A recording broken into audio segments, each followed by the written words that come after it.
നന്ദുവിന്റെയും മനിയുടെയും മറ്റൊരു സ്റ്റോറിയിലേക്ക് എല്ലാവർക്കും സ്വാഗതം. നമ്മുടെ അനിയാണെങ്കിലും അനാമിക കൊടുത്ത കള്ളക്കേസിന്റെ പേരിൽ പോലീസ് അറസ്റ്റ് ചെയ്യുക ചെയ്യുന്നുണ്ടല്ലോ. എന്നിട്ട് മുത്തശ്ശൻ തന്നെ നേരിട്ട് പോയി ഇടപെട്ട് ജാമ്യത്തിൽ ഇറക്കുന്നുണ്ട് അനിയെ. ഇതെല്ലാം അനാമികയുടെ പണിയാണെന്നൊക്കെ മനസ്സിലാക്കുമ്പോഴേക്കും മുത്തശ്ശനാണെങ്കിലും വല്ലാതെ ദേഷ്യപ്പെടുന്നുണ്ട്. ജാനകിയോട് പോയിട്ട് ഈ വിവരങ്ങളെല്ലാം പറയുന്നുണ്ട്. നീ നിന്റെ മരുമകളെ പൊക്കിക്കേറ്റി തലയിൽ വെച്ചിരിക്കുകയല്ലായിരുന്നോ? ഇപ്പൊ എങ്ങനെയുണ്ട്?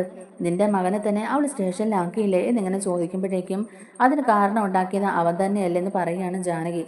അനാമിക മോളെ ഇങ്ങോട്ടേക്ക് കല്യാണം കഴിച്ചു കൊണ്ടുവന്നിട്ട് വേറെ ഒരുത്തിട്ട് പിന്നാലെ നടന്ന് ബന്ധം സ്ഥാപിക്കാൻ നോക്കിയാൽ അത് ഏത് പെണ്ണിനെ ആച്ചാ സഹിക്കാന്നൊക്കെ ഉള്ള രീതിയിൽ ചോദിക്കുകയാണ്. അപ്പം മുത്തശ്ശൻ പറയുന്നുണ്ട്, മിണ്ടി പോകരുത് നീ. അവളുടെ എല്ലാ ചുറ്റുകളികളും നീ അറിഞ്ഞതല്ലേ? എല്ലാം അറിഞ്ഞിട്ടും ഒന്നും അറിയാത്ത പോലെ നീ അഭിനയിക്കാല്ലേ എന്നിങ്ങനെ ചോദിക്കുമ്പോഴേക്കും ജാനകി ഒന്നും മിണ്ടുന്നില്ല. മുത്തശ്ശൻ പറയുന്നുണ്ട്, അവളുടെ എല്ലാ കളികളും ഞാൻ കണ്ടതാണ്. പല പയ്യന്മാരുമായിട്ട് ചുറ്റിത്തിരിയുന്നതും അവളുടെ എല്ലാ സംഭവ വികാസങ്ങളും ഞാൻ അറിഞ്ഞതാണ് എന്നിങ്ങനെ പറയുകയാണ്. ഇതൊക്കെ കേട്ടോണ്ട് ഒന്നും മിണ്ടാതെ ജാനകി അവിടെ മിണ്ടാതെ നിൽക്കുന്നുണ്ട്. ദേവയാനി പറയുന്നുണ്ട്, ഇവക്ക് ഇങ്ങനെ പറ്റുള്ളൂ. അവളുടെ മോനെ കുറ്റപ്പെടുത്തിയാലും സാരമില്ല, അവളുടെ മരുമകളെ തലയെ കയറ്റി വെക്കും. ആ അനാമിക കാരണം എന്തൊക്കെ പ്രശ്നങ്ങളാണ് ഇവിടെ ഉണ്ടായെന്നുള്ളത് നീ ഒന്ന് ഓർത്തു നോക്കിയേ. അന്ന് ആ പാല് നവ്യ കുടിച്ചിരുന്നെങ്കിൽ ഇന്ന് ഈ ലോകത്ത് നവ്യം കുഞ്ഞും കാണില്ലായിരുന്നു. എന്തോ ഒരു ഭാഗ്യം കൊണ്ട് ഞാൻ അന്നതെടുത്ത് കുടിച്ചു. എൻ്റെ ഭാഗ്യം കൊണ്ടാണ് ഞാൻ ജീവിതത്തിലോട്ട് തിരിച്ചു വന്നത്. അല്ലെങ്കിൽ ഞാനും ഈ ഭൂമിയിൽ കാണില്ലായിരുന്നു. അങ്ങനെ ഒരാളെ കൊല്ലാൻ പോലും മനസ്സുള്ള ഒരുത്തിയാ ഈ കുടുംബത്തിലോട്ട് കയറി വന്നത്. എന്നിട്ടാണോ ജാനകി നീ അവൾക്ക് വേണ്ടിയിട്ട് ഇങ്ങനെ സപ്പോർട്ട് ചെയ്യുന്നതെന്നൊക്കെ ചോദിക്കുകയാണ് കേട്ടോ. ദേവാനി പറയുന്നുണ്ട്, നീ പലപ്പോഴും പറയാറുണ്ടല്ലോ അതൊക്കെ നയന ചെയ്തതാണെന്ന്. നയനയല്ല, അവൾ തന്നെ അതൊക്കെ ചെയ്തെന്നുള്ളത് അവളുടെ വായിൽ നിന്ന് തന്നെ ഞാൻ നേരിട്ട് കേട്ടതാണ്. അങ്ങനെയുള്ള ആ സത്യങ്ങളൊക്കെ നീ തന്നെ അവരുടെ വായിൽ നിന്ന് കേട്ടാലേ നീയും പഠിക്കുള്ളൂ എന്ന് പറയുകയാണ്. അനാമിക എന്തായാലും ഇനി അനിയുടെ ജീവിതത്തിലേക്ക് വരാൻ പാടില്ല. നീ അവന്റെ അമ്മയൊക്കെ തന്നെ ആയിരിക്കും, പക്ഷെ ഞങ്ങൾ പറഞ്ഞ വാക്കിന് മറ്റൊരു വാക്കില്ല. ഇനി എന്തൊക്കെ സംഭവിച്ചെന്ന് പറഞ്ഞാലും അനാമിക ഇങ്ങോട്ടേക്ക് കയറ്റില്ല എന്ന് തന്നെ ദേവയാനി ദേഷ്യത്തിൽ തന്നെ പറയുകയാണ്.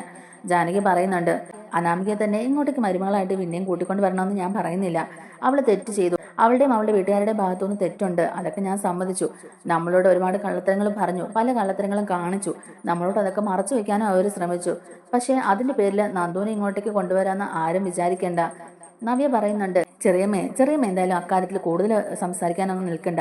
ചെറിയമ്മയുടെ മോനെക്കാളും നല്ല ഉത്തരവാദിത്വം കാര്യപ്രാപ്തിയുള്ള ഒരു ആളെ തന്നെയാണ് നന്ദുവിനെ കല്യാണം ആലോചിച്ച് അങ്ങോട്ടേക്ക് വന്നേക്കുന്നത്. അതുകൊണ്ട് അവളുടെ കാര്യത്തിൽ ചെറിയ മീന് ടെൻഷൻ അടിച്ച് നിൽക്കേണ്ട കാര്യമൊന്നുമില്ല. അവൾക്ക് കിട്ടാവുന്നതിൽ ഏറ്റവും നല്ല ബന്ധമാണ് ഇപ്പൊ കിട്ടിയിരിക്കുന്നത്. അതുപോലുള്ള നല്ല നല്ല ബന്ധങ്ങൾ നന്ദുവിനെ തേടി വരും. ഇപ്പൊ തന്നെ വന്നിരിക്കുന്നത് ഒരു സിഐയുടെ ആലോചനയാണ്. അതിന് മുകളിലുള്ള ആളുകൾ പോലും അവളെ അന്വേഷിച്ച് വരും. പിന്നെ ചെറിയമ്മയുടെ മോനാണല്ലോ എൻ്റെ അനിയത്തിന്റെ പിന്നാലെ നടന്ന് ശല്യം ചെയ്യുന്നത്. അതൊക്കെ ഒന്ന് ഓർത്താൽ കൊള്ളാം എന്നൊക്കെ പറഞ്ഞിട്ട് നവ്യ ദേഷ്യപ്പെട്ട അകത്തോട്ട് കയറി പോകുന്നുണ്ട്. മുത്തശ്ശൻ പറയുന്നുണ്ട്, ഇപ്പോഴും അവളുടെ പിന്നാലെ ചുറ്റി നടക്കുന്നത് അനിയാണ്. അതിന് അവളെയും അവളുടെ വീട്ടുകാരെയും കുറ്റം പറഞ്ഞിട്ട് എന്തെങ്കിലും കാര്യമുണ്ടോ ജാനകി? ഗോവിന്ദനോ കനകയോ ഒന്ന് സമ്മതം മൂളിയ ഞാൻ തന്നെ ഇവരുടെ വിവാഹം മുന്നിൽ നിന്ന് നടത്തി കൊടുക്കും. ഇപ്പൊ എതിരെ നിൽക്കുന്നത് അവരാണ്. ഒരിക്കലും നീയുള്ള തറവാട്ടിൽ അവരുടെ മോളെ ഇങ്ങോട്ടേക്ക് വിടില്ലെന്ന് തന്നെയാണ് അവർ പറഞ്ഞിരിക്കുന്നത് എന്നൊക്കെ പറഞ്ഞ് മുത്തശ്ശൻ ജാനകിയോട് ദേഷ്യപ്പെടുകയാണ്. അനിയാണെങ്കിലും ഇതൊക്കെ കേട്ടിട്ട് ആകപ്പാടെ വിഷമിച്ചിങ്ങനെ റൂമിലിരിക്കുന്നുണ്ട്. ഇവരാരും തന്നെ സമ്മതിച്ചുകൊണ്ട് ഇവന്റെ കല്യാണം എന്തായാലും നടക്കാൻ പോകുന്നില്ല. എല്ലാവരും അങ്ങോട്ടും ഇങ്ങോട്ടും പ്രശ്നങ്ങളും പോരുവത്തും ഒക്കെ ആയിട്ട് നിൽക്കുകയാണല്ലോ. ഈ ഉള്ള പ്രശ്നങ്ങളൊക്കെ പോരഞ്ഞിട്ടാണ് ഇതിന്റെ ഇടയിൽ ഒരു കുത്തിത്തിരിപ്പ് ഉണ്ടാക്കാനായിട്ട് സിയെയും കൂടെ വന്നേക്കുന്നത്. ആ സിയെ ഇളക്കി വിടുന്നത് അനാമിക തന്നെയാണ്. അനാമികയും സിയെയും കൂടെ ഗ്യാങ് കളിക്കാന്നൊക്കെയുള്ളത് നമ്മുടെ അനിക്ക് മനസ്സിലാവുന്നുണ്ട്. ആ കൂട്ടുകാരുടെ ലക്ഷ്യം നന്ദുവിനെ അനിയും തമ്മിൽ പിരിക്കുക എന്നുള്ളതാണല്ലോ. അനാമികയ്ക്കാണെങ്കിൽ വേറൊരു കാമുകൻ ഉണ്ടെങ്കിൽ പോലും അനിയുടെ ജീവിതം നന്നായിട്ട് പോകരുതെന്ന് അവൾ ആഗ്രഹിക്കുന്നുണ്ട്. ആ പോലീസുകാരനാണെങ്കിലും നന്ദുവിനെ മാത്രമേ ഞാൻ വിവാഹം കഴിക്കുകയുള്ളൂ എന്നുള്ള ഒരു ഉറച്ച തീരുമാനത്തിൽ തന്നെ നിൽക്കുകയാണ്. അതിന് ഏത് വഴിയും സ്വീകരിക്കും, എങ്ങനെയും അത് നടത്തണം എന്നൊക്കെയുള്ള ഒരു തീരുമാനത്തിൽ അവർ പ്ലാൻ ചെയ്യുകയാണ്. ആ കാര്യങ്ങളൊക്കെ ചർച്ച ചെയ്ത് ഒരു തീരുമാനം എടുക്കാനായിട്ട് വേണു സിയെനെ വീട്ടിലോട്ട് വിളിപ്പിക്കുന്നുണ്ട്. അങ്ങനെ സിയെ ആണെങ്കിലും അവരുടെ വീട്ടിലേക്കൊക്കെ വരുന്നുണ്ട്.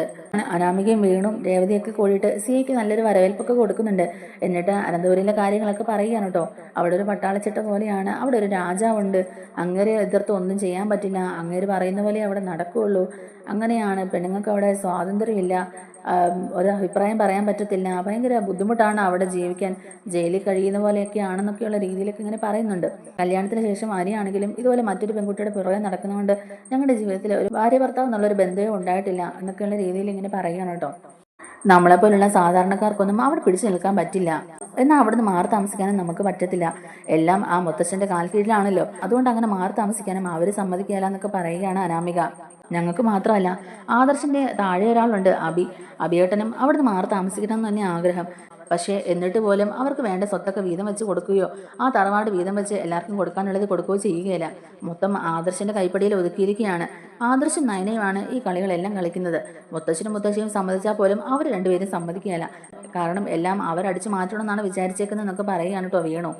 അന്നേരം സി ഐ സച്ചിൻ പറയുന്നുണ്ട് അവരോട്, ഞാൻ കേട്ടതും അങ്ങനെ തന്നെയാണ്. ആദർശധീരനായ മുത്തശ്ശൻ്റെ അതേ പകർപ്പാണ് ആദർശം എന്നൊക്കെയാണ് ഞാൻ കേട്ടിരുന്നത്. പക്ഷെ അതൊക്കെ വെറും തെറ്റിദ്ധാരണകളായിരുന്നു എന്ന് ഇപ്പം എനിക്ക് മനസ്സിലായി. അയാളുടെ പേരിലുള്ള ആ കേസുണ്ടല്ലോ, കല്യാണത്തിന് മുമ്പേ ഒരു കുഞ്ഞിനെ ജനിപ്പിച്ചു എന്ന് പറഞ്ഞിട്ടുള്ള ആ കേസ്, അതിൽ എന്തെങ്കിലും സത്യാവസ്ഥ ഉണ്ടോ എന്നൊക്കെ ഇങ്ങനെ ചോദിക്കുകയാണ് അവരോട്. വേണു പറയുന്നുണ്ട്, ഇല്ലാതെ പിന്നെ ആ കുഞ്ഞു പിന്നെ എവിടുന്ന് വരാനാ എൻ്റെ സാറേ?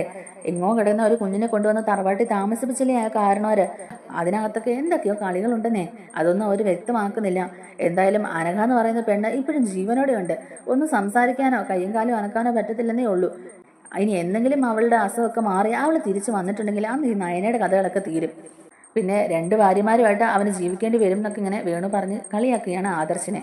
അതുകൊണ്ട് തന്നെയല്ലേ ആ മൂർത്തി എന്ന് പറയുന്ന ആള് ഈ കാര്യങ്ങളൊന്നും പുറം ലോകം അറിയാതെ എല്ലാം വീടിനകത്ത് തന്നെ ഒളിപ്പിക്കാൻ ശ്രമിക്കുന്നത്. ഇപ്പം എൻ്റെ മോള് കാരണമാ ഇതിപ്പോൾ എല്ലാവരും അറിഞ്ഞത്. എൻ്റെ മോള് മീഡിയയ്ക്ക് മുമ്പിൽ ഈ കാര്യങ്ങളൊക്കെ വിളിച്ചു പറഞ്ഞുകൊണ്ടല്ലേ അവരുടെയൊക്കെ ശരിക്കുള്ള സ്വഭാവം ഈ ജനങ്ങൾക്കൊക്കെ മനസ്സിലായത്. ഇല്ലെങ്കിൽ ഇത് ആരെങ്കിലും അറിയുമായിരുന്നോ? ഇതെല്ലാം ഇങ്ങനെ മൂടി മറിച്ച് വെച്ചേനെ. പണമുള്ളവർ പണം കൊടുത്ത് പലതും മൂടി മറിച്ച് വയ്ക്കും. പണവും സമ്പത്തും കൊടുത്ത് സ്വാധീനിച്ച് പല കാര്യങ്ങളും അവർ മൂടി വെക്കാൻ ശ്രമിക്കുന്നുണ്ടെന്ന് പറയുകയാണ് വേണു. അന്നേരം അനാമിക പറയുന്നുണ്ട്, അതങ്ങനെയല്ല അച്ഛാ, അതിലെന്തോ വേറെ കള്ളക്കളികളൊക്കെ നടക്കുന്നുണ്ട്. എനിക്കെന്തോ ചെറുതായിട്ട് എനിക്ക് അഭിയേട്ടനെ ചെറിയ സംശയമൊക്കെ ഉണ്ട്. കാരണം അയാളുടെയും അയാളുടെ ഭാര്യയുടെയും ചില സമയത്തെ വർത്തമാനങ്ങളിൽ നിന്ന് എനിക്ക് അങ്ങനെ മനസ്സിലായിട്ടുണ്ട്. പിന്നെ എല്ലാവരും ആദർശിനെയാണല്ലോ ഇങ്ങനെ പറയുന്നത്. എല്ലാവരും ആദർശിനെ കുറ്റപ്പെടുത്തുന്നുണ്ടെങ്കിലും അവിടെ 1-2 ആൾക്കാർ ഒഴിച്ച് ബാക്കി എല്ലാവർക്കും ഇതിനകത്ത് എന്താ സംഭവിച്ചെന്നുള്ളത് കറക്റ്റായിട്ട് അറിയാം. അതുകൊണ്ട് എനിക്ക് ചെറിയ സംശയം ഉണ്ടെന്നൊക്കെ പറയുമ്പോഴേക്കും വേണു പറയുന്നുണ്ട്, അതെന്തെങ്കിലും ആയിക്കോട്ടെ മോളെ, നമ്മളതൊന്നും മൈൻഡ് ചെയ്യേണ്ട കാര്യമില്ല. നമ്മുടെ ലക്ഷ്യത്തിലേക്ക് മാത്രം നമ്മൾ നോക്കിയാൽ മതി എന്ന് പറയുകയാണ്. ഉടനെ രേവതി പറയുന്നുണ്ട്, എന്തായാലും അനന്തപുരിക്കാർ മൊത്തം നാറിയിരിക്കുക. അവർക്കിപ്പോൾ പുറത്തിറങ്ങാൻ പോലും പറ്റാത്ത അവസ്ഥയാണ്. എൻ്റെ മോളെ അവിടെയിട്ട് കുറേ കഷ്ടപ്പെടുത്തിയതാ അവിടെയുള്ള എല്ലാവരും, അനുഭവിക്കട്ടെ എന്നിങ്ങനെ പറയുകയാണ് കേട്ടോ. അന്നേരം സി ഐ സച്ചിൻ പറയുന്നുണ്ട്, എന്തായാലും എനിക്കതൊന്നും ഒരു പ്രശ്നമല്ല. നന്ദുവിനെ എനിക്ക് വിവാഹം കഴിക്കണം. അവളെ എനിക്ക് ഒരുപാട് ഇഷ്ടമാണ്. എൻ്റെ വേവലിംഗത്തിന് പറ്റിയ ഒരു പെണ്ണാണ് നന്ദു.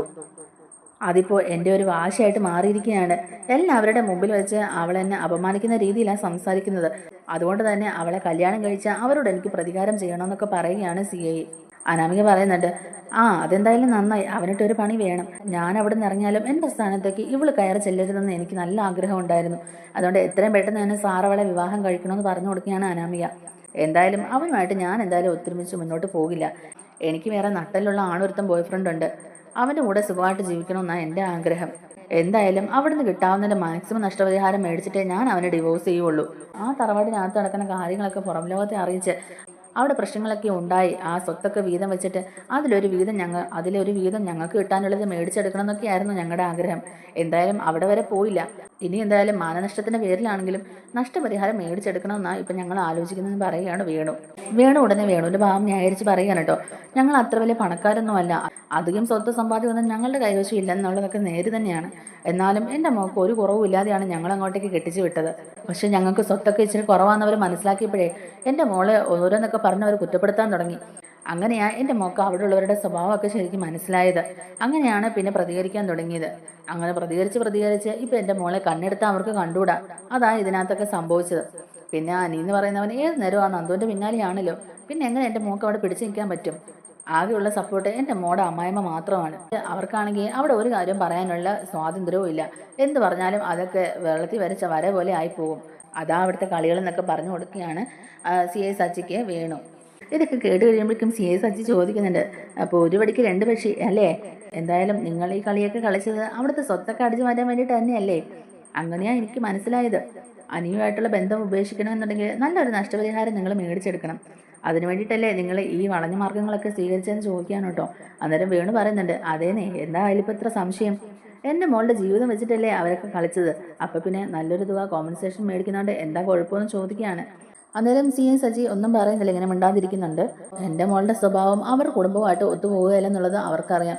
അതുകൊണ്ടാണ് എൻ്റെ മോളെ ആ കുടുംബത്തിൽ നിന്ന് ഒഴിവാക്കാനായിട്ട് അവരും ശ്രമിക്കുന്നത്.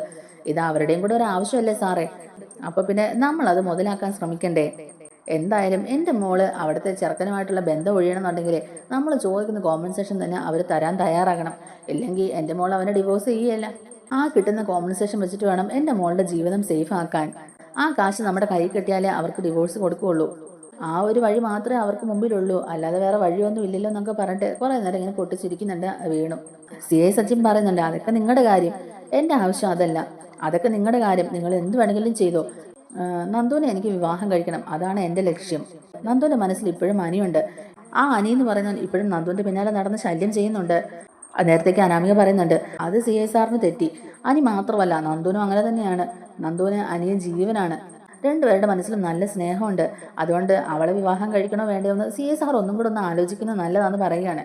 അവൾ മാത്രമല്ല, അവളുടെ ചേച്ചിമാരും അങ്ങനെ തന്നെയാണ്. സ്നേഹം കൊണ്ട് പണമുള്ള വീട്ടിലെ ചെറുക്കന്മാരെ കീഴ്പ്പെടുത്താനേ അവർക്കൊക്കെ നല്ല മിടുക്കാന്ന് പറഞ്ഞു കൊടുക്കുന്നുണ്ട് കേട്ടോ അനാമിക. അന്നേരം സച്ചിൻ പറയുന്നുണ്ട്, ഏയ് എനിക്കങ്ങനെ തോന്നിയിട്ടില്ല. നന്ദു ഒരു ബോൾഡായ പെൺകുട്ടിയാണ്. അതിലുപരി നന്ദു എൻ്റെ പ്രൊഫഷനിൽ വർക്ക് ചെയ്യുന്ന എൻ്റെ ജൂനിയർ ഓഫീസറല്ലേ, അതുകൊണ്ട് എനിക്ക് അങ്ങനെയൊന്നും തോന്നിയിട്ടില്ല എന്ന് പറയുകയാണ് കേട്ടോ. പിന്നെ അവരിപ്പോഴും കോണ്ടാക്ട് ഉണ്ടെന്നുള്ളത് എനിക്ക് മനസ്സിലായി. കാരണം കഴിഞ്ഞ ദിവസം ഞാൻ വിളിച്ചപ്പോഴും നന്ദുവിൻ്റെ ഫോൺ എൻഗേജ്ഡ് ആയിരുന്നു. എൻ്റെ കോള് കണ്ടിട്ട് പോലും അവൾ എന്നെ തിരിച്ച് വിളിച്ചില്ല. അങ്ങനെ സംശയം തോന്നി ഞാൻ സൈബർ സെല്ലുമായിട്ട് കണക്ട് ചെയ്ത് നോക്കിയപ്പോഴേക്കും ആ നന്ദുവിനെ വിളിച്ചത് അനിയാണെന്ന് എനിക്ക് മനസ്സിലായി. അതുകൊണ്ടാണ് ഇപ്പം നിങ്ങളുമായിട്ട് ഇങ്ങനെ ഒരു ചർച്ചയ്ക്ക് ഞാൻ വന്നത്. അന്നേരം വേണു പറയുന്നുണ്ട്, എൻ്റെ പൊന്നു സാറേ, സാറിനറിയാവോ, പോലീസ് ട്രെയിനിങ് ക്യാമ്പിൽ ഇടിച്ചു കയറി ചെന്നവനാ ഈ അനി. അതുപോലെ അവളെ കാണാൻ വേണ്ടിയിട്ട് എന്തും ചെയ്യാൻ മടിയില്ലാത്ത ഒരുത്തനാ ഈ അനി എന്ന് പറയുന്നവൻ. അതുകൊണ്ട് സാറൊന്ന് സൂക്ഷിക്കുന്നത് നല്ലതെന്ന് പറയുകയാണ്. അപ്പോൾ അതൊക്കെയാണല്ലേ കാര്യങ്ങൾ. ഈ അനന്തപുരിയിൽ ആകെപ്പാടെ ഇപ്പോൾ ഒരു പുകമയൊക്കെ ആണല്ലോ. അതേന്നെ, ഇപ്പം എല്ലാം കൊണ്ടും മൊത്തത്തിൽ അവർ തകർന്നിരിക്കുന്ന ഒരവസ്ഥ തന്നെയാണെന്ന് വേണു പറയുന്നുണ്ട്. ആദർശാണ് ആ കുടുംബത്തിന്റെ നെടുന്തൂണ്. ആദർശിന്റെ പേരിലാണ് ഇതുപോലൊരു കേസ് ഇപ്പോൾ ഉള്ളത്. അതുപോലെ തന്നെ അവിടെ വേറൊരാളും കൂടി ഉണ്ട്, അബി. അവനും ഒരു തലതെറിച്ചവൻ തന്നെയാണ്. ആ വീട്ടിലെ ആദ്യമുള്ള പ്രശ്നക്കാരൻ അബിയാണെന്നാണ് ഞങ്ങൾ വിചാരിച്ചിരുന്നത്. പക്ഷെ ഇപ്പം ഞങ്ങൾക്ക് മനസ്സിലായി എല്ലാവരും പ്രശ്നക്കാരാണെന്ന്. മൂർത്തി വലിയ ആദർശ ധീരനെന്നൊക്കെ പറഞ്ഞ ആള് കളിക്കുന്നുണ്ടെങ്കിലും കൊച്ചുമക്കൾക്കൊന്നും ആ ഒരു സ്വഭാവം കിട്ടിയിട്ടില്ല എന്നുള്ളത് ഇതൊക്കെ കൊണ്ട് നമുക്ക് മനസ്സിലാക്കാവുന്നതല്ലേ ഉള്ളൂ സാറേ എന്ന് ചോദിക്കുകയാണ് കേട്ടോ വേണു. അന്നേരം അയാൾ ഇരുന്ന് ചിരിക്കുന്നുണ്ട്. CA പറയുന്നുണ്ട്, എന്തായാലും അനന്തപുരിയിലുള്ള എല്ലാവരെയും കുറച്ച് ചെറിയ ഹിസ്റ്ററിയൊക്കെ എനിക്കിപ്പോൾ മനസ്സിലായിട്ടുണ്ട്. എന്തായാലും ഞങ്ങളുടെ ജീവിതത്തിൽ നിന്ന് അനിയെ തുടച്ചു മാറ്റിയേ പറ്റുള്ളൂ. അവൻ ഇപ്പോഴും അവളെ കോണ്ടാക്ട് ചെയ്യുന്നുണ്ട്. അതെനിക്കൊട്ടും സഹിക്കുന്നില്ല. ഞാൻ കാണാതെ അവർ പരസ്പരം കാണുന്നുണ്ടോയെന്ന് വരെ എനിക്ക് സംശയമുണ്ടെന്നൊക്കെ പറയുകയാണ്. അങ്ങനെയാണെങ്കിൽ തീർച്ചയായിട്ടും അവനെ ഇല്ലാതാക്കണം എന്നിങ്ങനെ പറയുകയാണ് കേട്ടോ. അന്നേരം വേണു പറയുന്നുണ്ട്, അയ്യോ സാറെന്താ ഉദ്ദേശിക്കുന്നത്? അന്നേരം CA പറയുന്നുണ്ട്, അതൊക്കെ എനിക്കറിയാവടോ, എന്താ ചെയ്യേണ്ടതെന്നൊക്കെ ഉള്ളത് എനിക്ക് നന്നായിട്ട് അറിയാം എന്നിങ്ങനെ പറയുകയാണ്. ഇനി ഒരിക്കലും അവനെ കൊണ്ട് ഒരു ശല്യം എൻ്റെ ജീവിതത്തിൽ ഉണ്ടാകാൻ പാടില്ല. നന്ദുവിനെ കേട്ടി എനിക്ക് സന്തോഷത്തോടെ ജീവിക്കണം. നന്ദുവിനെ എനിക്ക് അത്രത്തോളം ഇഷ്ടമാണെന്ന് പറയുകയാണ് കേട്ടോ. ഇത് കേൾക്കുമ്പോൾ അനാമികയ്ക്ക് ചെറിയൊരു ദേഷ്യമൊക്കെ വരുന്നുണ്ട്. അനാമിക പറയുന്നുണ്ട്, അതൊക്കെ സാറിൻ്റെ കാര്യം. എനിക്കാണെങ്കിൽ അവളെ കണ്ണെടുത്താൽ കണ്ടുകൂടാ. അവളെ കാണുന്നതിന് എനിക്ക് വെറുപ്പാന്നൊക്കെ പറയുകയാണ്. ഞങ്ങളുടെ കാര്യം പറഞ്ഞല്ലോ സാറേ, ഞങ്ങൾക്ക് കിട്ടാനുള്ള കോമ്പൻസേഷൻ കിട്ടണം. എങ്കിൽ മാത്രമേ ഞങ്ങൾ ഡിവോഴ്സ് കൊടുക്കുകയുള്ളൂ. എന്തായാലും ഇപ്പം നമ്മളൊരു കേസ് മൂവ് ചെയ്തിട്ടുണ്ടല്ലോ, ആ ഒരു കേസിന്റെ ബലത്തിൽ തന്നെ എന്തെങ്കിലുമൊക്കെ ചെയ്തു തീർക്കാൻ പറ്റുവാണെങ്കിൽ അത്രയും നല്ലതെന്നൊക്കെ പറയുകയാണ്. എന്നിട്ട് വേണു അനാമികയോട് പറയുന്നുണ്ട്, മോളെ നമ്മളെന്തായാലും ഇനി തന്നെ ഒന്നും ചെയ്യണ്ട. നമുക്ക് എന്തായാലും CSRന്റെ കൂടെ കൂടി സാറിന് വേണ്ട സഹായങ്ങളൊക്കെ ചെയ്തു കൊടുക്കാം. സാറാകുമ്പോൾ അതൊക്കെ വേണ്ട രീതിക്ക് കൈകാര്യം ചെയ്തോളും. നമ്മളെ വലിയ രീതിക്ക് ബാധിക്കത്തുമില്ല. ഇതിൻ്റെയൊക്കെ പിന്നിൽ നമ്മളാണെന്ന് വേറെ ആരും അറിയത്തുമില്ല. CSRന് വേണ്ട സഹായങ്ങളൊക്കെ ചെയ്തു കൊടുക്കാം. സാറ് തന്നെ അതൊക്കെ വേണ്ട രീതിക്ക് മൂവ് ചെയ്ത് അവൻ്റെ കാര്യത്തിൽ ഒരു തീരുമാനം ആക്കിക്കോളും. നമുക്കവൻ ജീവിച്ചിരുന്നാലും ചത്തുപോയാലും ഒരു കുഴപ്പമില്ലല്ലോ മോളെ. നമുക്ക് കിട്ടാനുള്ളത് കിട്ടിയാൽ പോരെ, നമ്മളത് മാത്രം നോക്കിയാൽ പോരെ. പിന്നെ CSRന്റെ ജീവിതത്തിൽ അവനൊരു പ്രശ്നം ആകാതിരിക്കണമെന്നുണ്ടെങ്കിൽ അവൻ ഈ ഭൂമിയിൽ നിന്ന് തന്നെ തുടച്ചു മാറ്റിയാലേ പറ്റത്തുള്ളൂ. അല്ലെങ്കിൽ ഏത് പാതാളത്തിൽ പോയി ഒളിച്ചാലും അവൻ അവിടെയും വരും നിങ്ങളുടെ ജീവിതം നശിപ്പിക്കാൻ എന്നൊക്കെ പറഞ്ഞിങ്ങനെ വേണുവാണെങ്കിലും CAയുടെ മനസ്സിലേക്ക് ഇങ്ങനെ വിഷം കുത്തി വെച്ചുകൊണ്ടിരിക്കുകയാണ്. എന്തായാലും CSRന്റെ കൂടെ ഞങ്ങളും ഉണ്ടാവും. സാറിന് എന്ത് ഹെൽപ്പ് വേണമെങ്കിലും ഞങ്ങളോട് ചോദിക്കാം. ഞങ്ങളുടെ ഭാഗത്തുനിന്ന് എല്ലാ സഹായവും സാറിനുണ്ടാവും എന്നൊക്കെ പറയുകയാണ് കേട്ടോ അവര്. അങ്ങനെ CA സച്ചിയാണെങ്കിലും തീരുമാനിക്കുന്നുണ്ട്, ഞാനെന്തായാലും കുറച്ച് പ്ലാനൊക്കെ ചെയ്തിട്ടുണ്ട്, നിങ്ങളുടെ ഹെൽപ്പ് എനിക്ക് വേണം. വേണു പറയുന്നുണ്ട്, എന്ത് സഹായം വേണമെങ്കിലും ഞങ്ങൾ ചെയ്യാൻ സാറേ, പക്ഷെ ഞങ്ങളിത് കൊടുക്കരുത്. ഏയ് അങ്ങനെയൊന്നും ആകില്ല എന്ന് CA പറയുകയാണ്. അങ്ങനെ കുടുങ്ങാതെ തന്നെ ചെയ്യാനുള്ള വഴിയൊക്കെ എനിക്കറിയാം എന്നൊക്കെ പറഞ്ഞിട്ട് CA അവിടെ നിന്ന് ഇറങ്ങി പോകുന്നുണ്ട്.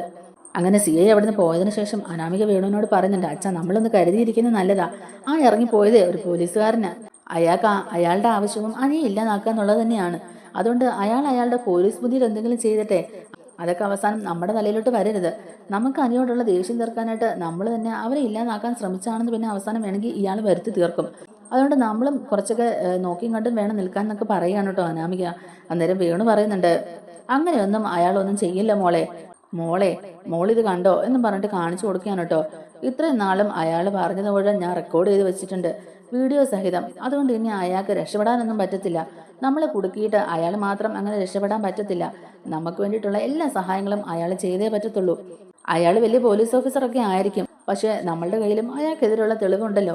ഈ ഒറ്റ തെളിവ് കാണിച്ചാൽ തന്നെ അയാളുടെ ജോലിയും പോകും, അയാൾ ജയിലിലും ആകും. നമുക്കെതിരെ എന്തെങ്കിലും അങ്ങനൊരു ദുരുദ്ദേശം അയാളുടെ മനസ്സിലുണ്ടെങ്കിലേ നമുക്ക് പിടിച്ചു നിൽക്കാൻ നമ്മുടെ കയ്യിലും ഒരു തെളിവിരിക്കട്ടെ എന്ന് ഓർത്തിട്ട് തന്നെയാണ് ഞാനിത് ചെയ്തതെന്ന് പറയുമ്പോഴേക്കും അനാമിക പറയുന്നുണ്ട്, അച്ഛനെ ഞാൻ സമ്മതിച്ചു. എന്തായാലും അച്ഛൻ്റെ ബുദ്ധി കൊള്ളാം. എന്തായാലും അയാൾ പറഞ്ഞ കാര്യങ്ങളൊക്കെ അച്ഛൻ റെക്കോർഡ് ചെയ്തെടുത്ത് നന്നായി എന്ന് പറയുകയാണ്. അയാൾ പറഞ്ഞ പോലെ അനിയ എന്തെങ്കിലും ചെയ്യുമോ അച്ഛാ എന്നിങ്ങനെ ചോദിക്കുമ്പോഴേക്കും ചെയ്യുവാണെങ്കിൽ ചെയ്യട്ടെ മോളെ, നമ്മുടെ ആവശ്യം അത് തന്നെയല്ലേ. ഇങ്ങനെയുള്ള അവന്മാരൊക്കെ എന്തിനാ പിന്നെയും ഈ ഭൂമിയിൽ ജീവിപ്പിച്ച് വെച്ചേക്കുന്നത്? എൻ്റെ മോളെ വേണ്ടെന്ന് പറഞ്ഞ് ഉപേക്ഷിച്ചിട്ട് ഇറങ്ങി പോകാൻ നിന്നവനല്ലേ. അതുകൊണ്ട് അവൻ ഇച്ചിരി അനുഭവിക്കുന്നതുകൊണ്ട് ഒരു കുഴപ്പമില്ല. അവനിപ്പം മരിച്ചു പോയാലും നമുക്കൊരു പ്രശ്നവുമില്ല. വിധവയായിട്ടാണെങ്കിലും നമുക്ക് കിട്ടാനുള്ള കോമ്പൻസേഷൻ നമ്മൾ മേടിച്ചെടുക്കണം. അവന് തന്നെ കാണും ഒരു ഇന്ന സ്വത്ത്, അതിൻ്റെ പകുതിയെങ്കിലും നമുക്ക് കിട്ടിയാൽ അത് മതി മോളെ നമുക്ക് രക്ഷപ്പെടാൻ. നമ്മളിപ്പോൾ ഡിവോഴ്സ് കൊടുക്കാനായിട്ട് കോമ്പൻസേഷൻ ചോദിക്കുന്ന ചെറിയൊരു തുകയ്ക്കല്ലേ, ആ സമയത്ത് നമുക്ക് വലിയൊരു തുക കിട്ടിയാൽ നമുക്കതുകൊണ്ട് മെച്ചമല്ലേ ഉള്ളു മോളെ എന്നിങ്ങനെ പറയുകയാണ്. അങ്ങനെ അനാമികയും വേണുവും രേവതിയൊക്കെ കൂടി ഇങ്ങനെയുള്ള കാര്യങ്ങളൊക്കെ ഇങ്ങനെ സംസാരിച്ചുകൊണ്ടിരിക്കുകയാണ്. ആ സമയത്ത് സച്ചിനാണെങ്കിലും ഗസ്റ്റ് ഹൗസിൽ വന്നിട്ട് ആലോചിക്കുന്നുണ്ട്, എങ്ങനെയെങ്കിലും അവനെ ഇല്ലാതാക്കണം. അവനിനി ജീവിച്ചിരുന്ന അത് ഞങ്ങളുടെ ജീവിതത്തെ തന്നെ ബാധിക്കും. നന്ദുവിന് ഇപ്പോഴും അവനോട് ഇഷ്ടമുണ്ട്. അതുകൊണ്ടാണല്ലോ എൻ്റെ കോള് കണ്ടിട്ടും അവൾ അവനോട് സംസാരിച്ചുകൊണ്ടിരുന്നത്. തന്നെയല്ല, നന്ദുവിന് ഇപ്പം എന്നോട് എന്തോ ഒരു നീരസമൊക്കെ തോന്നി തുടങ്ങിയിട്ടുണ്ട്. എന്നെ കാണാനും കൂട്ടാക്കുന്നില്ല, എന്നോട് അങ്ങനെ സംസാരിക്കാനും അവൾ താല്പര്യം കാണിക്കുന്നില്ലല്ലോ. അതുകൊണ്ട് ഇക്കാര്യത്തിൽ എന്തെങ്കിലും ഒരു തീരുമാനം പെട്ടെന്ന് തന്നെ എടുക്കണം. എന്തൊക്കെ സംഭവിച്ചെന്ന് പറഞ്ഞാലും അവളെ ഞാൻ അവൻ ഒരിക്കലും വിട്ടുകൊടുക്കില്ല എന്ന് പറയുകയാണ് കേട്ടോ നമ്മുടെ സച്ചി. അങ്ങനെ അയാളാണെങ്കിലും ഇരുന്ന് പ്ലാൻ ചെയ്തുകൊണ്ടിരിക്കുകയാണ് കേട്ടോ, എങ്ങനെ അനിയെ ഒതുക്കാം എന്നൊക്കെ ഉള്ളത്, എങ്ങനെ അനിക്കിട്ട് ഒരു പണി കൊടുക്കാം, അനിയെ ഈ ഭൂമിയിൽ നിന്ന് തന്നെ എങ്ങനെ തുടച്ചു മാറ്റാം എന്നൊക്കെയുള്ള രീതിയിൽ ഇങ്ങനെ പ്ലാൻ ചെയ്തുകൊണ്ടിരിക്കുകയാണ് സച്ചി. അങ്ങനെ കിടക്കുന്ന സമയത്ത് നന്ദുവിനെ അയാൾ വിളിച്ച് നോക്കുന്നുണ്ട്. അപ്പം അന്നേരം നന്ദുവിൻ്റെ ഫോൺ എൻഗേജ്ഡ് അല്ല, പക്ഷെ നന്ദു കോൾ എടുക്കുന്നില്ല കേട്ടോ. 2 പ്രാവശ്യം ട്രൈ ചെയ്ത് നോക്കിയിട്ടും നന്ദു ഫോൺ എടുക്കാതെ വന്നപ്പോഴേക്കും അയാൾക്ക് ദേഷ്യം പിന്നെയും കൂടി. അയാൾ പറയുന്നുണ്ട്, അവൾ മനഃപൂർവ്വം എൻ്റെ കോൾ എടുക്കാത്തതാണ്. അത്രയ്ക്ക് അഹങ്കാരമായോടി. അങ്ങനെ ഞാൻ നിന്നെ വെറുതെ വിടാൻ ഉദ്ദേശിക്കുന്നില്ലടി. നിന്നെ ഞാൻ എൻ്റെ ഭാര്യ ആക്കിയിട്ടേ ഇരിക്കുകയുള്ളൂ എന്നൊക്കെ തന്നെ ചിന്തിക്കുകയാണ് സച്ചിൻ. അങ്ങനെ അയാൾക്ക് പരിചയമുള്ള ഒരു കൊട്ടേഷൻ ടീമിനെ തന്നെ വിളിക്കുന്നുണ്ട് കേട്ടോ. അന്നേരം അവർ ചോദിക്കുന്നുണ്ട്, എന്താ സാർ ഈ രാത്രിയിൽ എന്തെങ്കിലും കോൾ ഒത്തിട്ടുണ്ടോ എന്നിങ്ങനെ ചോദിക്കുമ്പോഴേക്കും അതേടോ ഒരു കോൾ ഒത്തിട്ടുണ്ടെന്ന് ഇങ്ങനെ പറയുകയാണ് കേട്ടോ. അന്നേരം ചോദിക്കുന്നുണ്ട്, ആരാ സാറേ ആരെയാ തീർക്കേണ്ടത്, സാറ് പറഞ്ഞോ എന്നൊക്കെ ഇങ്ങനെ പറയുമ്പോഴേക്കും അതൊരു ചെറിയ പയ്യനെയാ തീർക്കേണ്ടത്, ഒരത്യാവശ്യ കേസാ, അവനെ അങ്ങ് തീർക്കണം, പറ്റുമെങ്കിൽ ഇന്ന് തന്നെ തീർക്കണം എന്നൊക്കെ ഇങ്ങനെ ദേഷ്യപ്പെട്ട് പറയുകയാണ് കേട്ടോ. അന്നേരം അയാൾ പറയുന്നുണ്ട്, അത് നമുക്ക് നോക്കാം സാറേ, ഞാൻ എന്തായാലും ടൗണിൽ തന്നെ നിൽപ്പുണ്ട്, സാറ് ആളാരാന്ന് എന്നിങ്ങനെ പറയുകയാണ്. അന്നേരത്തേക്ക് സച്ചിൻ പറയുന്നുണ്ട്, ഞാൻ എന്തായാലും അവൻ്റെ ഫോട്ടോയും ഡീറ്റെയിൽസും അവൻ പോകുന്ന വഴിയൊക്കെ ഞാൻ അവൻ യാത്ര ചെയ്യാറുള്ള റൂട്ടൊക്കെ ഞാൻ അയച്ചു തരാം, താൻ തൻ്റെ ലോറിയുമായിട്ട് വേണം വരാൻ എന്നൊക്കെ ഇങ്ങനെ പറയുകയാണ്. എല്ലാം ഞാൻ സ്കെച്ച് ഇട്ട് തരാം, അതിനനുസരിച്ച് അങ്ങ് ചെയ്താൽ മതി എന്നൊക്കെ പറയുകയാണ്. നമുക്ക് സെറ്റാക്കാം സാറ് ഫോട്ടോ മാത്രം ഇട്ട് തന്നാൽ മതി, ബാക്കി കാര്യം ഞാൻ ഏറ്റു. സാർ എനിക്ക് എന്തോരം ഹെൽപ്പ് ചെയ്ത് തന്നിട്ടുണ്ട്, അതുകൊണ്ട് സാറിങ്ങനെ ഒരു ആവശ്യം പറയുമ്പോൾ ഞാൻ അതിനെ തട്ടിക്കളയുമോ സാറ് എന്തായാലും ഫോട്ടോ അയക്കുക എന്നിങ്ങനെ പറയുമ്പോഴേക്കും, താനങ്ങനെ വെറുതെ ഒന്നും ചെയ്യാണ്ടോ, തനിക്ക് ഞാൻ അതിന് കാശൊക്കെ തന്നോളാം, താൻ ധൈര്യമായിട്ട് ചെയ്താൽ മതി എന്നൊക്കെ ഇങ്ങനെ പറയുകയാണ്. ചെയ്യുന്ന കാര്യം നീറ്റായിട്ട് അങ്ങ് ചെയ്താൽ മതി എന്ന് പറയുന്നുണ്ട്. അന്നേരം അയാൾ പറയുന്നുണ്ട്, കാശൊന്നും വേണ്ട സാറേ, ഇങ്ങനെ അത്യാവശ്യ ഘട്ടങ്ങളിൽ എന്നെ ഒന്ന് സഹായിച്ചാൽ മതി, ചെയ്ത 2-3 കേസുകളിൽ കൂടി പെടാനുള്ള ചാൻസ് ഒക്കെ ഉണ്ട്, അതിൽ നിന്നൊക്കെ സാർ എന്നെ ഒന്ന് രക്ഷപ്പെടാൻ സമ്മതിച്ചാൽ മതി എന്നൊക്കെ പറയുകയാണ്. എന്തായാലും തെളിവൊന്നും ബാക്കി വയ്ക്കാതെ വേണം കാര്യം ചെയ്യാനായിട്ട്, ഇതിന്റെ പിന്നിൽ ഇനി ഒരു അന്വേഷണം വരരുതെന്നൊക്കെ പറയുന്നുണ്ട് കേട്ടോ എന്തായാലും അയാൾ പറയുന്നുണ്ട്, അതൊന്നും നടക്കില്ല സാറിന് അറിയാമല്ലോ, നമ്മളെല്ലാം പെർഫെക്റ്റ് ആയിട്ട് തന്നെ ചെയ്യും, ഒരു സംശയം ഉണ്ടാവില്ല എന്നൊക്കെ ഇങ്ങനെ പറയുകയാണ്. സാർ ഒന്നും കൊണ്ടും പേടിക്കണ്ട, ഇതിന്റെ പിന്നിൽ സാറാണെന്ന് ഒരു ഈച്ചക്കുഞ്ഞു പോലും അറിയില്ല, അത്ര ഉറപ്പ് പോരെ സാറിന് എന്നിങ്ങനെ ചോദിക്കാൻ കേട്ടോ. എന്തായാലും സാർ ഫോട്ടോ ഒക്കെ അയച്ചേരെ, ഞാനെല്ലാം നീറ്റായിട്ട് ചെയ്തോളാം, സാർ ഒന്നും കൊണ്ടും പേടിക്കണ്ട എന്നൊക്കെ തന്നെ പറഞ്ഞിട്ട് ഫോൺ കട്ട് ചെയ്യുന്നുണ്ട്. അങ്ങനെ എല്ലാം ഉടനെ തന്നെ അയാൾക്ക് അയച്ചൊക്കെ കൊടുക്കുന്നുണ്ട്. അയാൾ ഉടനെ വിളിച്ചിട്ട് ചോദിക്കുന്നുണ്ട്, അയ്യോ സാർ ഇത് അനന്തപുരിയിലെ പയ്യനാണല്ലോ, അനന്തപുരിയിലെ മൂർത്തി സാറിന്റെ കൊച്ചുമകനല്ലേ ഇത്, ഇയാളെയാണോ തട്ടേണ്ടത് എന്നിങ്ങനെ ചോദിക്കുമ്പോഴേക്കും ചോദിക്കുന്നുണ്ട്, അതേടോ എന്താ തനിക്ക് പേടിയായോ, ഫോട്ടോ കണ്ട ഉടനെ തന്നെ താൻ വിറച്ചു പോയെന്ന് തോന്നുന്നല്ലോ എന്നിങ്ങനെ ചോദിക്കുമ്പോഴേക്കും, അത് പിന്നെ സാറേ അനന്തപുരിയിലെ മൂർത്തി സാറിന്റെ കൊച്ചുമോനല്ലേ, അതുകൊണ്ടാ ചെറിയൊരു പേടി, അയാളെ സാറിന് അറിയാത്തതുകൊണ്ടാണ്, ആയ കാലത്ത് അയാളൊരു പുലിയായിരുന്നു, ഇപ്പോഴും അയാൾക്ക് ആ ശൗര്യത്തിന് കുറവൊന്നുമില്ല, അയാളുടെ കൊച്ചുമോനെ തൊട്ടെന്നറിഞ്ഞാൽ എൻ്റെ തല തന്നെ വെട്ടിക്കളയും, എടോ ഇതിന്റെ പിന്നിൽ താനാണെന്നുള്ളത് ആരറിയാൻ പോകാനാണ്, ഞാൻ അതുകൊണ്ടാ പറഞ്ഞത് ലോറിയുമായിട്ട് വന്നാൽ മതി, ലോറിയും കൊണ്ട് ഒരു തട്ട് കൊടുത്താൽ അവൻ അവിടെ കിടന്ന് പെടഞ്ഞു തീർന്നോളും, ഇതിന്റെ പിന്നിൽ താനാന്ന് പിന്നെ ആരെങ്കിലും അറിയാൻ പോകുന്നുണ്ടോടോ, എൻ്റെ ജീവിതത്തിലെ ഇവൻ ഭയങ്കര ശല്യമായിക്കൊണ്ടിരിക്കുക, ഇപ്പം ഞാൻ കല്യാണം ആലോചിച്ച് ഉറപ്പിച്ച പെണ്ണിൻ്റെ പിന്നാലെ ഇവൻ നടക്കുക, ഇവന് അവളോട് ഭയങ്കര സ്നേഹം, അവൾക്കും അതുപോലെ തന്നെ, എനിക്കാണെങ്കിൽ അവളെ മാത്രം വിവാഹം കഴിച്ചാലും മതി, ഇപ്പം ഞങ്ങളുടെ ജീവിതത്തിൽ ഒരു പ്രശ്നമായിട്ടാണ് ഇവൻ നിൽക്കുന്നത്, ഇവനെ അതുകൊണ്ട് തട്ടിക്കളയണം എന്നൊക്കെ തന്നെ പറയുന്നുണ്ട്, താൻ എന്തായാലും ഞാൻ പറയുന്നത് കേൾക്കുക, ഇവനെ അങ്ങ് തട്ടിക്കളഞ്ഞേരെ എന്നൊക്കെ ഇങ്ങനെ പറയുന്നുണ്ട്. അന്നേരം അയാൾ പറയുന്നുണ്ട്, ശരി സാറേ ഞാൻ അക്കാര്യം ഏറ്റു, ഇതിൻ്റെ പിന്നിൽ എന്ത് നൂലാമാലകൾ വന്നാലും എന്നെ ഒന്ന് രക്ഷപ്പെടുത്തിയേക്കണേ എന്നൊക്കെ പറഞ്ഞിട്ട് അയാൾ ഫോൺ കട്ട് ചെയ്യുകയാണ്. ആ കൊട്ടേഷനൊക്കെ കൊടുത്തിട്ടും CI സച്ചിക്കാണെങ്കിലും ഒരു സമാധാനമില്ലാതെ റൂമിൽ കൂടെ അങ്ങോട്ടും ഇങ്ങോട്ടും നടന്നുകൊണ്ടിരിക്കുകയാണ് കേട്ടോ. അതേസമയത്ത് തന്നെ കൊട്ടേഷൻ സ്വീകരിച്ച ആ ഒരു ഗുണ്ടയുണ്ടല്ലോ, ആ ഗുണ്ടയാണെങ്കിലും അയാളുടെ വണ്ടിയിൽ ഇങ്ങനെ അനിയെ ഫോളോ ഒക്കെ ചെയ്ത് കുറച്ച് നേരം പിന്നാലെ പോകുന്നൊക്കെ ഉണ്ട്. അനിയുടെ ഇതൊക്കെ ബൈക്കും അതുപോലെ തന്നെ അനിയ സഞ്ചരിക്കുന്ന ആ റൂട്ടൊക്കെ കാര്യങ്ങളൊക്കെ ഒന്ന് വാച്ചൊക്കെ ചെയ്തിട്ട് എവിടെ വെച്ച് അവനെ തീർക്കണം എന്നൊക്കെയുള്ള രീതിയിലൊക്കെ പ്ലാൻ ചെയ്തുകൊണ്ടിരിക്കുകയാണ്. അതിന് അവരുടെ കുറച്ച് കയ്യാളികളെയും കൂടെ കൂട്ടുന്നുണ്ട്. അങ്ങനെ നേരെ ഇരുട്ടി തുടങ്ങുമ്പോഴേക്കും തന്നെ അനിയാണെങ്കിലും വീട്ടിൽ നിന്ന് പുറത്തേക്ക് പോവുകയാണ് കേട്ടോ. മുത്തശ്ശൻ ചോദിക്കുന്നുണ്ട്, അനി നീ രാത്രിയിൽ എവിടെ പോവുകയാണെന്ന്. അല്ല മുത്തശ്ശ, എൻ്റെ ഫ്രണ്ട്സ് അവിടെ കാത്തിരിക്കുന്നുണ്ട്, ഞാൻ അവരോട് പുറത്തേക്ക് ഒന്ന് പോവുകയാണെന്നൊക്കെ പറയുകയാണ്. ഈ സമയത്താണോ നീ ചായ കുടിക്കാനായിട്ട് പുറത്തേക്ക് പോകുന്നത്? വീട്ടിൽ നിന്ന് നിനക്കൊരു ചായ കുടിച്ചാൽ പോരെ എന്നിങ്ങനെ ചോദിക്കുകയാണ് കേട്ടോ. അല്ല മുത്തശ്ശ, ഫ്രണ്ട്സിൻ്റെ അടുത്ത് ഒന്ന് പോയിട്ട് വരാം. എത്ര നേരമാണ് ഞാൻ ഈ വീടിനകത്ത് ഇങ്ങനെ ഇരിക്കുന്നത്? ഇതിനകത്ത് ഇങ്ങനെ ഇരിക്കുമ്പോൾ എനിക്കെന്തോ ഒരു ശ്വാസമുട്ടൽ പോലെ. ഞാനെന്തായാലും ഒന്ന് പുറത്ത് പോയിട്ട് വരാം എന്നൊക്കെ പറയുകയാണ്. എന്തായാലും ഈ നേരത്ത് നീ പുറത്തോട്ട് പോകുന്നതിനോട് എനിക്ക് താല്പര്യമില്ല. നേരത്തെ ഈ വീടിനെ കുറച്ച് ചിട്ടയും കാര്യങ്ങളൊക്കെ ഉണ്ടായിരുന്നു. ഇപ്പം ആരും അതൊന്നും ശ്രദ്ധിക്കുന്നില്ല. മുതിർന്നവരാട്ടെ അതൊന്നും കാര്യമാക്കുന്നുമില്ല. എല്ലാം അവരവർക്ക് തോന്നുന്ന പോലെയൊക്കെയാണ് ഇപ്പം നടക്കുന്നത്. പോകുന്നു, പാതിരാത്രിക്ക് കയറി വരുന്നു, ഇറങ്ങിപ്പോകുന്നു. എല്ലാം അവരവരുടെ ഇഷ്ടങ്ങൾക്കാണ് ഇപ്പോൾ കാര്യങ്ങളൊക്കെ നടക്കുന്നത്. ഒന്നിനും ഒരു ചിട്ടയില്ല എന്നൊക്കെയുള്ള രീതിയിൽ മുത്തശ്ശൻ പറയുകയാണ് കേട്ടോ. അന്നേരം അനി പറയുന്നുണ്ട്, അത് പിന്നെ മുത്തശ്ശ, അവരെനിക്ക് വേണ്ടിയിട്ട് അവിടെ വെയിറ്റ് ചെയ്തിരിക്കുകയാണ്. എന്തായാലും ഇന്നൊരു ദിവസം എന്തായാലും ഞാൻ പോയിട്ട് വരാം എന്നൊക്കെ പറഞ്ഞിട്ട് അനി അവിടെ നിന്ന് യാത്രയൊക്കെ പറഞ്ഞിട്ട് ഇറങ്ങുന്നുണ്ട് കേട്ടോ. അങ്ങനെ അനി വീടിന് വെളിയിലേക്ക് ഇറങ്ങുന്നതൊക്കെ ആ ലോറിയിൽ ഇരുന്നുകൊണ്ട് ആ ഗുണ്ട ഇരുന്ന് കാണുന്നുണ്ടായിരുന്നു. അനി പോകുന്ന കണ്ടുകൊണ്ട് തന്നെ അയാളും അനിയെ ഫോളോ ചെയ്ത് പിന്നാലെ പോകുന്നുണ്ട്. അങ്ങനെ കുറച്ചു നേരം ഫോളോ ചെയ്ത് പോകുന്നുണ്ട് കേട്ടോ. അതിൽ കുറച്ചധികം മുന്നോട്ട് പോയി കഴിയുമ്പോഴേക്കും റോഡിലെങ്ങും ആരുമില്ലെന്ന് മനസ്സിലാക്കുന്ന ആ ഗുണ്ട ലോറി നല്ല സ്പീഡിൽ ഓടിച്ചോണ്ട് വന്നിട്ട് അനിയുടെ വണ്ടിക്കിട്ട് ഒറ്റ തട്ട് കൊടുക്കുകയാണ്. ലോറി വന്ന് ബൈക്കിൽ ഇടിക്കുമ്പോഴേക്കും തന്നെ അനി തെറിച്ചു പോയി റോഡിൽ വീഴുകയാണ്. അനിക്കാണെങ്കിൽ അവിടുന്ന് ചലിക്കാൻ പോലും ആകുന്നില്ല. അപ്പോഴേക്കും തന്നെ ആ ലോറിക്കാരൻ അവിടുന്ന് സ്ഥലം വിട്ടിട്ടുണ്ടായിരുന്നു. കാരണം ആരെങ്കിലുമൊക്കെ ആൾക്കാർ ഓടിക്കൂടുന്ന കണ്ടിട്ടുണ്ടെങ്കിൽ വണ്ടി നമ്പറൊക്കെ ചേസ് ചെയ്ത് പൊക്കുമെന്നുള്ളത് അറിയാമല്ലോ. അതുകൊണ്ട് തന്നെ അയാൾ സ്പീഡിൽ വണ്ടി തിരിച്ചു പോയി. അതേസമയത്ത് വണ്ടി ഇടിച്ച ശബ്ദമൊക്കെ കേട്ടുകൊണ്ട് തന്നെ കുറച്ച് ആൾക്കാർ അങ്ങോട്ടേക്കൊക്കെ ഓടി വരുന്നുണ്ട്. അങ്ങനെ അവിടെ ഓടിക്കൂടിയവരെല്ലാവരും തന്നെ അനിയെ പെട്ടെന്ന് ഹോസ്പിറ്റലിലാക്കുന്നുണ്ട്. അങ്ങനെ അനന്തപുരിയിലെ പയ്യനാണെന്ന് മനസ്സിലാക്കിയ ആരോ ഒരാൾ പെട്ടെന്ന് തന്നെ മൂർത്തിനെയും ആദർശിനെയൊക്കെ വിളിച്ചിട്ട് കാര്യങ്ങളൊക്കെ പറയുന്നുണ്ട്. ഏത് ഹോസ്പിറ്റലിലേക്കാണ് കൊണ്ടുപോയെന്നുള്ള വിവരങ്ങളും പറയുന്നുണ്ട് കേട്ടോ. അന്നേരം ആകെപ്പാടെ എല്ലാവർക്കും അതൊരു ഷോക്കാവുന്നുണ്ട്. എല്ലാവരും ആകെ ടെൻഷനായിട്ട് പെട്ടെന്ന് തന്നെ ഹോസ്പിറ്റലിലേക്ക് വരികയാണ്. മുത്തശ്ശൻ പറയുന്നുണ്ട്, അവനോട് ഞാൻ ആകെന്ന് പറഞ്ഞത് ഈ സമയത്ത് ഇറങ്ങി പോകണ്ടാന്ന് പറഞ്ഞിട്ടും കേൾക്കാതെ അവൻ ഇറങ്ങി പോയതാണ് അവൻ്റെ ഫ്രണ്ട്സിനെ കാണാനാണെന്നും പറഞ്ഞ്. അങ്ങനെ എല്ലാവരും തന്നെ ഈ വിവരങ്ങളൊക്കെ അറിഞ്ഞിട്ട് പെട്ടെന്ന് ഹോസ്പിറ്റലിലേക്ക് വരികയാണ്. കാര്യങ്ങൾ അറിഞ്ഞ് ജാനകിയൊക്കെ പൊട്ടിക്കരയുകയാണ് കേട്ടോ. നന്ദു ആണെങ്കിലും ഈ വിവരമൊക്കെ അറിഞ്ഞിട്ട് ആകെ ടെൻഷൻ അടിച്ചിട്ട് പെട്ടെന്ന് ഹോസ്പിറ്റലിലേക്ക് തന്നെ വരികയാണ്.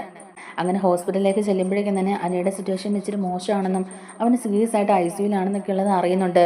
അങ്ങനെ അവർ ഡോക്ടറിൻ്റെ അടുത്ത് കയറിയിട്ട് സംസാരിക്കുന്നുണ്ട്. അപ്പോൾ ഡോക്ടർ പറയുകയാണ്, കുറച്ച് സീരിയസ് ആണ്, കുറച്ചധികം ബ്ലഡ് ലോസ് ആയിട്ടുണ്ട്, തലയ്ക്ക് നല്ല ക്ഷതമേറ്റിട്ടുണ്ട്, കൈയും കാലിനൊക്കെ പൊട്ടലുമുണ്ട്.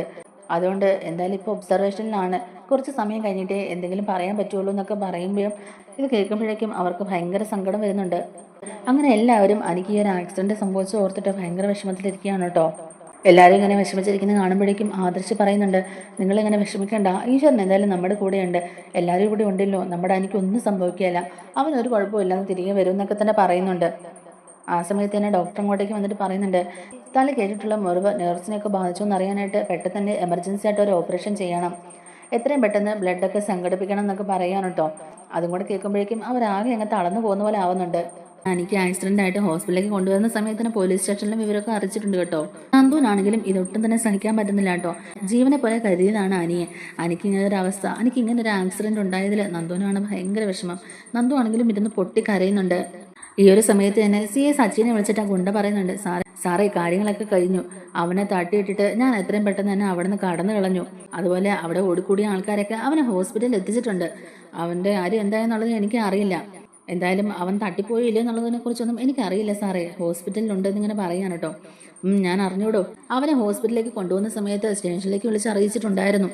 മതി, അവൻ തട്ടിപ്പോയില്ലെങ്കിലും കുഴപ്പമില്ല, കുറേ നാളത്തേക്ക് അവൻ അനങ്ങാൻ വയ്യാതെ അവനങ്ങനെ കിടക്കുമല്ലോ, അത് മതി, എനിക്ക് സന്തോഷമായെന്ന് പറയുകയാണ് CI സച്ചിൻ. അങ്ങനെ പോലീസ് സ്റ്റേഷനിൽ നിന്ന് എൻക്വയറിക്ക് ചെല്ലുന്ന പോലെ തന്നെ ഒന്നും അറിയാത്ത പോലെ CI സച്ചിൻ കോൺസ്റ്റബിൾസിനെയൊക്കെ കൂട്ടിക്കൊണ്ട് ആശുപത്രിയിലോട്ട് ചെല്ലുകയാണ്.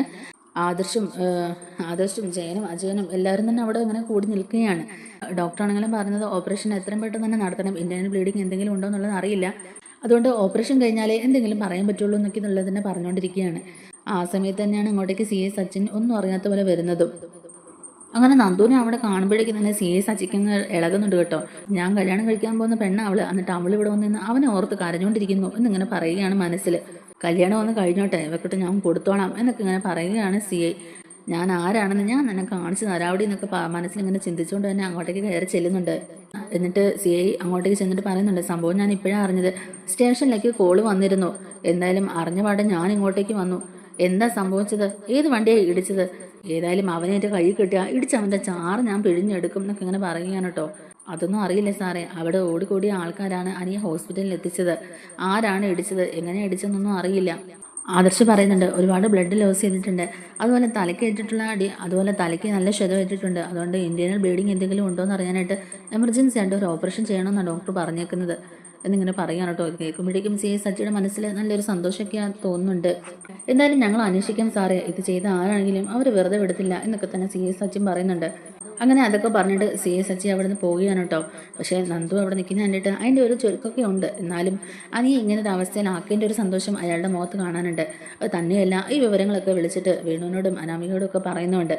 എന്തായാലും അവൻ തട്ടിപ്പോണമെന്ന് വിചാരിച്ച് അങ്ങനെ ചെയ്തത്, പക്ഷെ അവൻ തട്ടിപ്പോയില്ല. എന്നാലും അവന് കാര്യമായിട്ടുള്ള പരിക്കൊക്കെ സംഭവിച്ചിട്ടുണ്ട്. കൈക്കും കാലിനൊക്കെ നല്ല പൊട്ടലുണ്ട്, അതുപോലെ തന്നെ നട്ടലിനും ചെറിയ പ്രശ്നമുണ്ട്. തന്നെയല്ല അവൻ്റെ തലയ്ക്ക് നല്ല അടി ഏറ്റിട്ടുണ്ട്.